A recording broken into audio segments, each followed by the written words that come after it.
Good evening, friends. Welcome to another podcast of The India Dialogue by ICPRD. My name is Rajat Mishra and I welcome Group Captain Vishwajit Kumar. Hello, sir. Hi, good evening, Rajat.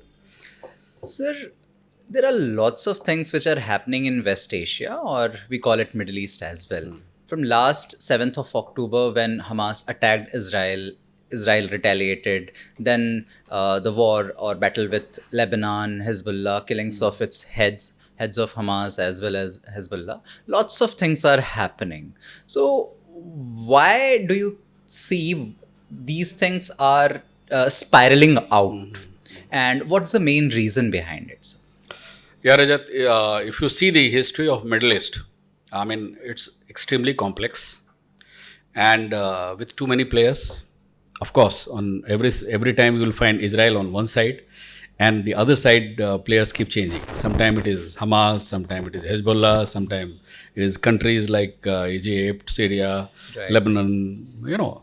So the other side players composition of the team changes, but one side team is constant Israel, and this has been happening right from the middle of 20th century. I mean, True. 1948 onwards, you see the four wars that Israel fought with Arab countries, and after the Yom Kippur War of 73, there was a change in pattern. Instead of countries fighting with Israel, with the birth of Palestine, PLO, Palestinian Liberation Organization, and the militias coming in, like Hamas came in, Hezbollah came, then these Houthis in Yemen. Now, there was a shift in the pattern. Instead of countries fighting with the Israel on one issue or the another, the major reason is existential question of Israelis, Jews, that these Arab countries, right from its inception of Israel after the post World War II, which was led by the British, they have not accepted the existence of Israel in totality, in parts and bits and pieces. Few Arab countries accepting in totality, few partially, but especially Iran and its fringe elements like Hezbollah, Hamas, and all that have never accepted the existence of Israel. And that's the root cause of all the problems. Right. So, what you're seeing at the moment happening, and after the 7th October incident, which you said, where Hamas attacked civilians in Israel, and almost about 1,500 Israelis were brutally killed, and many captured as hostages. Many are still with them. So, with that kind of a background, now it started with a conflict between Israel and Hamas. But this time, Israel has been very, very clear in its mind, its leadership, that we will not leave till the time Hamas is completely obliterated from the Palestinian areas. And that's how they happen. And that's how you see the heavy casualties. Almost it's been going on for a year now, Yes. and the official figures are almost about 30,000 30 to to somewhere 40,000. between Yes. 30 and 40,000. Yes. So that's a huge casualty. So, but now the crisis shifted to Lebanon and also Iran. Iran. So this is a gradual progression, but there is a pattern that all these elements, whether it is Hamas or Hezbollah in southern Lebanon, which is part of Lebanon, of course, Lebanon is an independent country, but then Hezbollahs are pass on their on themselves. They are the writ of the Lebanon government doesn't run in the southern Lebanon, so Hezbollahs run it, and Hezbollahs are directly under the influence, I would say, direction of Iranian leadership, Right. Khamenei. Similarly, Yemen Houthis, they are again under. So there is a axis of resistance where all these Shias groups are funded, guided, directed by Iran. Iran. So that is where the problem is. Now, if you, in totality, if you look at it, it's an action to reaction to action. So what Hamas people did in Israel, Israel reacted. Yes, one can dispute about proportion of reaction, how long, how much. That's a debatable. But a country which suffers and which lives under constant threat of its existence, we have to appreciate Israel's position also. A small country with a very, very minuscule population, but they have been surviving there since independence. So they have survived basically because of their strong resolve, and that is what is ensuring their survival. So to that point, I mean, the actions of Hamas needed a natural reaction from Israelis. Proportion can be a debatable point, and I don't think it is easy or simple to lay down a benchmark. So that is where they have sorted out to a great extent Hamas. But now Hezbollahs have come in. They have been firing on Israel territory from southern Lebanon. Houthis have been firing from Yemen. So Israel had to react back, and that's all happening. And you saw the killing of Ismail Hania. He was head of the Hamas. So Israel has been pursuing its objective of complete elimination of Hamas. So by killing the top man, they have really dealt a severe blow to Hamas. Now coming to Hezbollah, they have targeted Nasrallah, the boss number one of Hezbollah. We saw pager attacks, Yes. rocket attacks. And now these two organizations being the child of Iranian leadership, naturally Iran is perturbed. And therefore Iran has replied back with about 180 or 200 missiles few days back. Now, this for sure, Israel won't leave Iran also. They will react, but react at a time of their own choosing and a target of their own choosing. That Israel will decide. And at least I can tell you that target will be a very prized one, valuable one. They do, Israelis won't go for some small bomb here and there. No. Okay.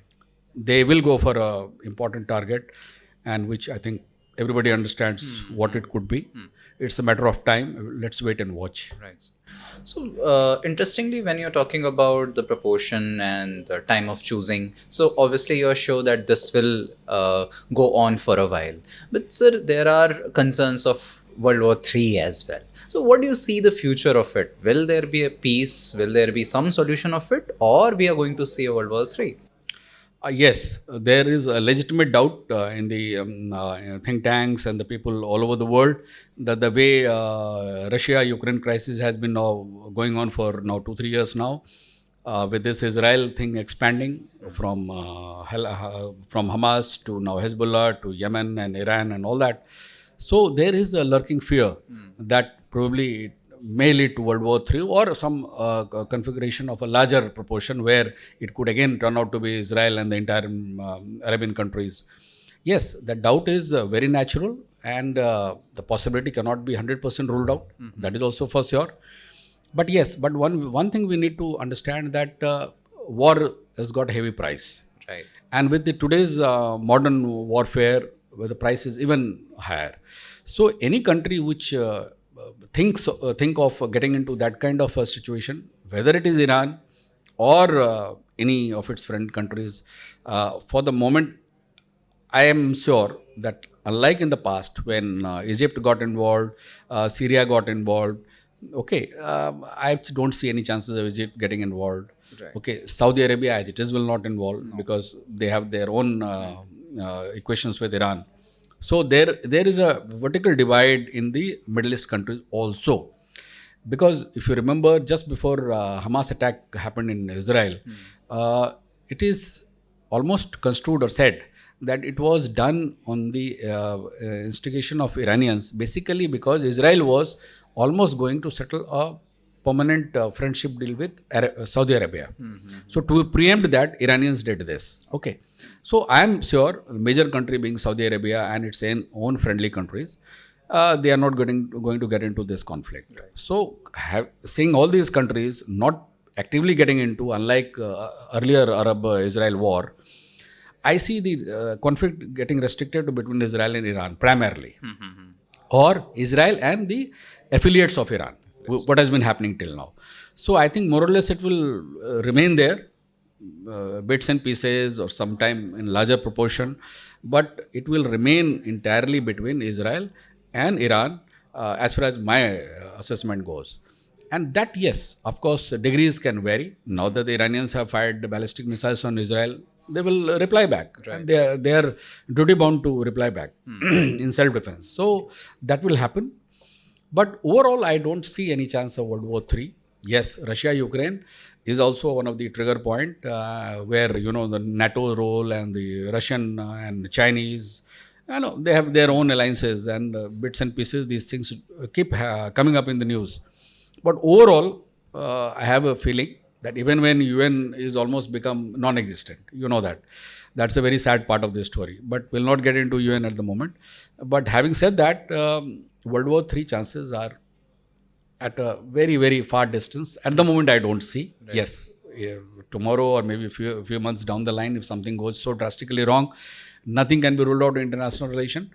But looking at the track record, the cost of the war, and the economic cost that these countries in the region and all over the world, Right. today's any conflict does not limit to that particular region or the country only. It affects in the entire world, because somewhere, somewhat, some way, we are all intertwined in terms of trade, commerce, industry, and all that. So every region of the world gets affected. Right. So keeping that aspect in mind, and better sense with the other leadership of the world, I don't think it will turn out to be World War III. But yes, limited theater war, which has been happening, degree of escalation can always happen. That possibility always exists. Right. So, adding to what you were saying, what type of implications we can see around the world? Fine, it's a limited theater war. Obviously, West Asia and other regions will get affected. But if we look at the overall picture, combining it with Russia-Ukraine conflict, how do you see the implications for the world? And spatially, like more importantly, if we look at India, what can be the implications? Yeah, the immediate implications are for all of us to see. The first thing immediately you saw when the ballistic missiles were fired from Iran to Israel. Now, the altitude at which it goes and they re-enters the airspace between the two countries. The Iraq is in the middle, so it falls almost on that very busy route of Europe and Asia air traffic. So that immediate diversion had to take place. So with this kind of disruption of established air traffic routes, which entails a longer route, Right. a disruption, congestion, and a longer route involves greater cost. So the travel cost will increase. Of course, that fear is always there, but the cost of travel for the passengers will go up. Then trade and commerce. Again, with this kind of disturbance in the Middle East, which has been happening for last about a year or now, these Houthis attacking the ship liners in the Arabian Sea, the Gulf of Aden, and all that. So as has already raised the cost of import export in that through that region. So the cost of trade and commerce goes up because transportation is getting hit, whether through air or whether through water. Okay, that is one. Then trading with these Middle East countries, in general, the whole world gets affected because they do import a lot of things from Europe. They export also a lot of things to Europe, America, Africa. Similarly, Chinese goods go there, our goods go there, we import from there.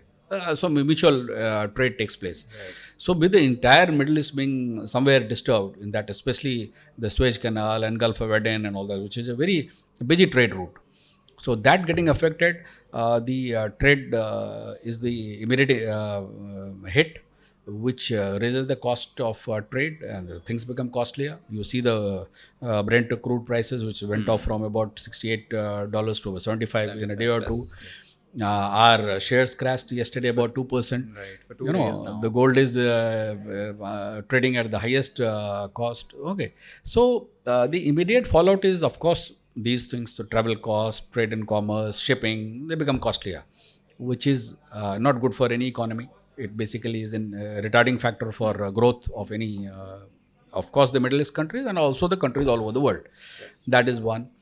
But in the long run, even the major projects like what you saw in our G20 meeting that we came up with, IMEC, India Middle East Economic Corridor, no, it is almost on a back bench, basically because we cannot do anything about it.